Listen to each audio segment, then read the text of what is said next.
अस्सलाम वालेकुम। आप देख रहे हैं आवाज़ बहावलपुर।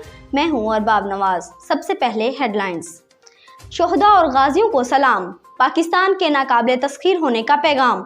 मुल्क भर में यौम दिफा रिवायती जोश व खरोश से मनाया गया। सरकारी और निजी इदारों में तकारीब का इनेकाद किया गया। सरमाया में रुकावटें दूर करेंगे, मौके ना होने से टैलेंट बाहर चला गया। सिर्फ सियाहत के फ़रोग से बैरूनी कर्जा उतार सकते हैं वज़ीर आज़म इमरान खान। करप्ट लोगों ने निज़ाम से फ़ायदा उठाया, समंदर पार पाकिस्तानी बड़ा असासा हैं, हम इनसे इस्तेफादा नहीं कर सकते। बरामदात बढ़ने से मुल्क की दौलत बढ़ेगी और महंगाई कम होगी। वज़ीर आज़म इमरान खान फरसूदा निज़ाम को बदल कर अवामी उमंगों के मुताबिक बना रहे हैं वज़ीर आला उस्मान बुज़दार। गवादर हमलों और क्वेटा हमलों में मुलव्विस दहशतगर्द अफगानिस्तान से आए थे शेख रशीद।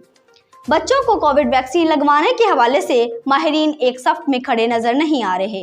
वैक्सीन साज कंपनी भी सुस्त। बरतानिया में 12 साल से बड़े बच्चों को वैक्सीन मुतवक्के।